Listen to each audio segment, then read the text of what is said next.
ફરિયાદ દાખલ થઈ કે આરોપીની ધરપકડ કરવામાં આવી છે. કોણ છે આરોપી, શું એમો હતી અને કેટલા લોકો અત્યાર સુધીમાં ગુનેગાર સામે આવ્યા?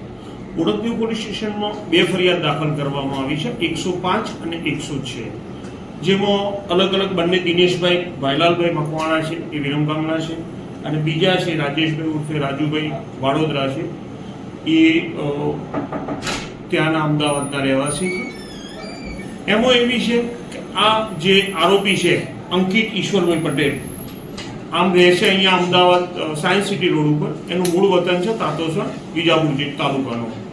એણે એવું આ જે લાભાર્થી મતલબ લેવાવાળા મકાનો હતા પબ્લિકવાળા, એમને એવું જણાવ્યું કે ભાઈ કોર્પોરેશનમાં મારી ઓળખાણ છે અને ઓડાના જે મકાનો મુખ્યમંત્રી આવાસના જે મકાનો બને છે એમાં હું તમને મકાનો અપાવી શકીશ એમ કરી અને પબ્લિક પાસેથી કે જે લેવા માંગતા હતા એ લોકો પાસેથી અલગ અલગ રકમ ઉઘરાવી લીધી છે. બંને ફરિયાદમાં 21 લાખ રૂપિયા જેટલી માતબર રકમ થાય છે અને એમાં જે સાહેદો છે એ 29 સાહેદો, ફરિયાદી સિવાય 29 બીજા માણસો, એટલે કુલ 31 માણસોએ આ બાબતે ફરિયાદ કરી છે. સાહેબ, આરોપી બેકગ્રાઉન્ડ શું છે અને લોકોને ખાસ કરીને શું ઓળખાણ આપતો હતો, કઈ રીતે લોકો પાસેથી પૈસા પડાવતો?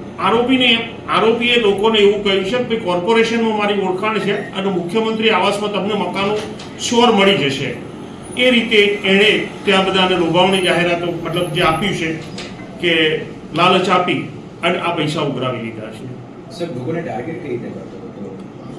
જે ટાર્ગેટ એટલે એવું કંઈ પેલું નથી કે સ્પેશિયલ કોઈને માણસને પકડ્યો છે, પણ જેને મકાન લેવું છે કે જેને આમાં મુખ્યમંત્રી આવાસમાં મકાન લેવું છે, ઓછી રકમમાં લેવું છે, એ લોકોને શોધી અને એક મળે એના પછી બીજાને કહેવાનું કે ભાઈ તારા કોઈ મિત્ર હોય તો આપ એ લોકોને લાવ, તો એમનું બી કામ થઈ જશે અને એ રીતે એણે પૈસા બધા પાસેથી ઉઘરાવે છે. ઓકે.